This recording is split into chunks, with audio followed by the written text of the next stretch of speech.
Aujourd'hui, je vais vous donner des nouvelles d'un pays dont on parle peu, le Congo-Brazzaville. Parce qu'il m'a semblé l'archétype du pays bien doté, riche, mais où la population qui y vit reste pauvre. Alors pourquoi? Le Congo est un État d'Afrique centrale, situé sur l'équateur. Il est voisin du Gabon, du Cameroun, de la République centrafricaine, de la République démocratique du Congo et de l'Angola, par l'enclave de Cabinda. Et il dispose d'une façade sur l'Atlantique de 170 km. Le pays fait 342 000 km², c'est à peu près la superficie de l'Allemagne. La monnaie est le franc CFA et la langue officielle le français. C'est un pays peu peuplé, 4 300 000 habitants, dont plus de la moitié vit dans les deux principales villes du pays, Brazzaville, la capitale, le long du fleuve Congo, et Pointe-Noire, la capitale économique. Alors justement, qui sont les peuples qui habitent au Congo-Brazzaville? 86% des Congolais sont chrétiens, avec une minorité d'animistes et de musulmans, mais ils pratiquent en fait largement le syncrétisme. Et parmi les principaux groupes ethniques, on trouve les Congos, qui représentent à peu près la moitié de la population, les Téké et les Mboshi. Ces peuples, qui appartiennent à la famille des langues bantoues, avaient établi de riches et puissants royaumes bien avant l'arrivée des Européens. On songe notamment au royaume du Congo, dont on voit ici la localisation à la fin du XVe siècle. C'est d'ailleurs en 1482 que Diego Caon, un explorateur portugais, aborde l'embouchure du fleuve Congo.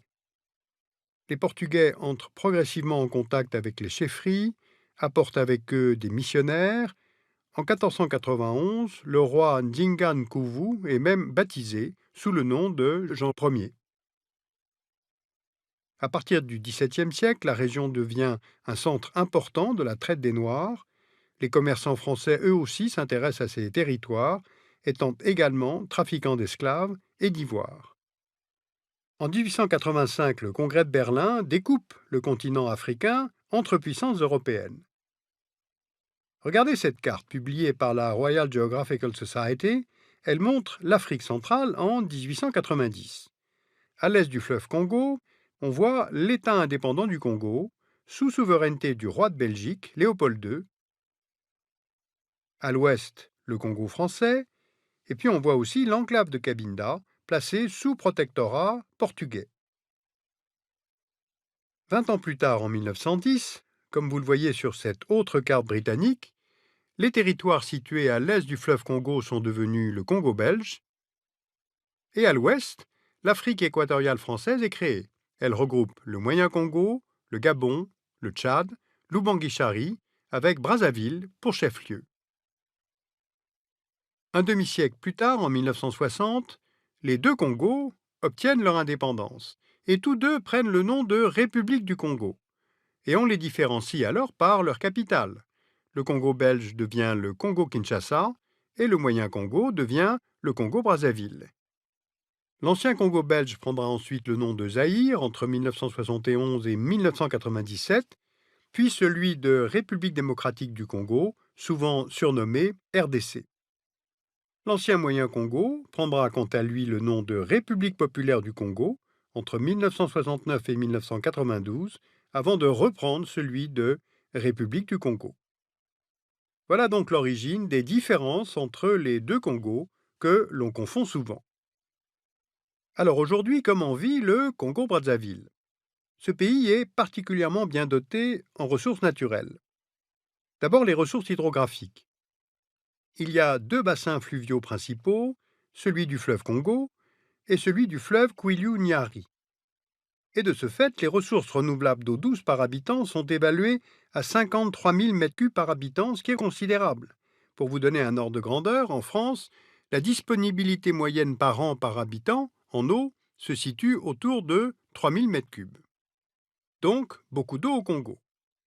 Il y a ensuite la forêt équatoriale. Elle couvre 22 millions d'hectares, soit les 2 tiers du territoire.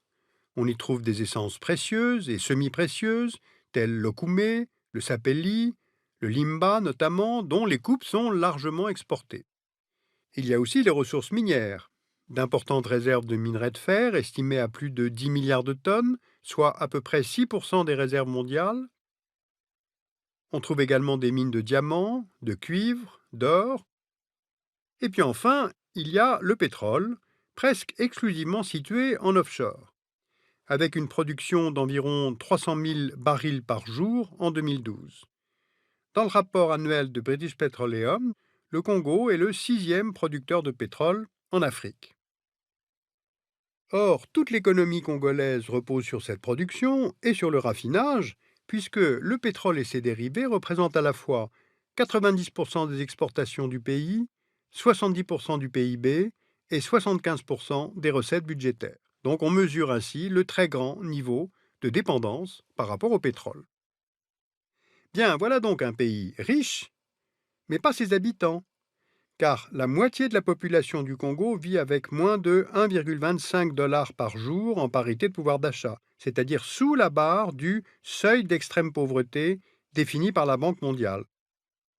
Un tiers de la population du Congo est sous-alimentée. Et cette situation est d'autant plus paradoxale que le pays dispose d'un réseau hydrographique dense, on l'a vu, et de 10 millions d'hectares de terres arables. Sauf que seulement 2% de ces terres arables sont cultivées. Et le Congo doit même importer la majorité de ses denrées alimentaires. Blé, farine de blé, volaille en provenance de l'Europe, viande en provenance du Tchad, légumes en provenance de la RDC et du Cameroun. Il y a donc un manque d'investissements nationaux dans le secteur agricole. Et aujourd'hui, ce sont des acteurs étrangers qui investissent dans le foncier agricole du Congo. Alors allons voir. Entre 2000 et 2014, voici les pays qui ont investi dans les terres arables au Congo-Brazzaville. La Malaisie et les îles Vierges britanniques pour la production agricole, l'extraction de bois, la production d'agrocarburants, l'Italie et le Canada pour la production agricole, l'Afrique du Sud pour l'extraction de bois. Au total, les acquisitions foncières à grande échelle pour la vente ou la location ont concerné plus d'1 million d'hectares dans le pays, ce qui représente à peu près 10% des terres arables du Congo. Maintenant, voyons la Chine, désormais un acteur important dans ce pays. Elle est présente dans l'exploitation des matières premières du sous-sol congolais. Plusieurs accords de coopération ont été conclus, notamment dans les secteurs miniers, pétroliers, forestiers, et en échange, elle est impliquée dans les grands travaux de modernisation du Congo-Brazzaville. Et là, les besoins sont immenses, particulièrement en ce qui concerne les infrastructures de transport. Le Congo compte 2 aéroports internationaux à Brazzaville et à Pointe-Noire, et les Chinois ont investi plus de 200 millions d'euros pour construire une 2e piste et un nouvel aérogare à Brazzaville. Le Congo a 2 ports principaux, un port fluvial à Brazzaville et un port maritime à Pointe-Noire en eau profonde. C'est le plus important d'Afrique centrale, il assure la totalité du transit des marchandises qui entrent et qui sortent du Congo. Eh bien, le groupe chinois Shandong Land Bridge investit dans la construction d'un port pétrolier et dans la modernisation de la raffinerie à Pointe-Noire. Quant aux routes, dont vous voyez ici les principales, il y a 8000 km officiellement répertoriés dans le pays, mais seulement 15% sont goudronnés. Eh bien, l'amélioration des routes fait partie des priorités du gouvernement, notamment celles qui relient Brazzaville et Pointe-Noire. Et la plupart des grands chantiers routiers sont exécutés par des sociétés chinoises.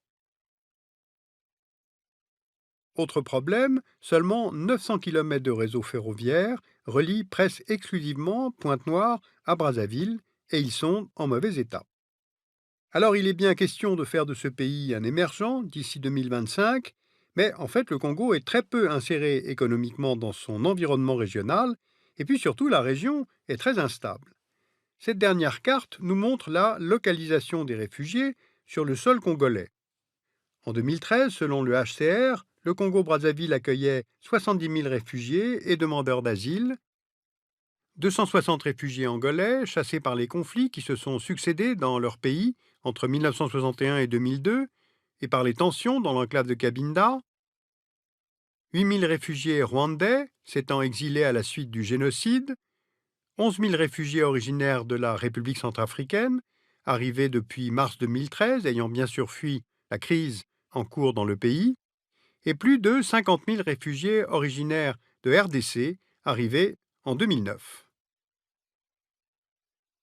Voilà donc un pays relativement protégé des instabilités régionales, mais qui pourrait engendrer lui-même les germes de sa propre instabilité.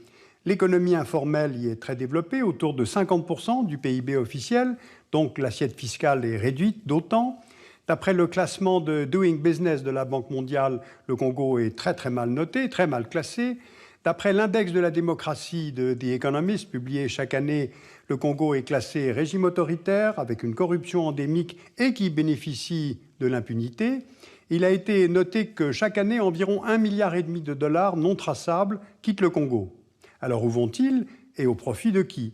Eh bien, pour la population congolaise qui vit sur place et sous le seuil de pauvreté, évidemment, il y a faible légitimité de l'État. Alors vous pouvez lire La Chine au Congo-Brazzaville, stratégie de l'enracinement et conséquences sur le développement en Afrique. C'est un livre de Julien Bokilo-Losailly aux éditions de l'Harmattan en 2012. Et puis si vous souhaitez accéder aux vidéos du dessous des cartes en illimité, sachez qu'il existe un service d'abonnement via Dailymotion avec plus de 200 épisodes en ligne.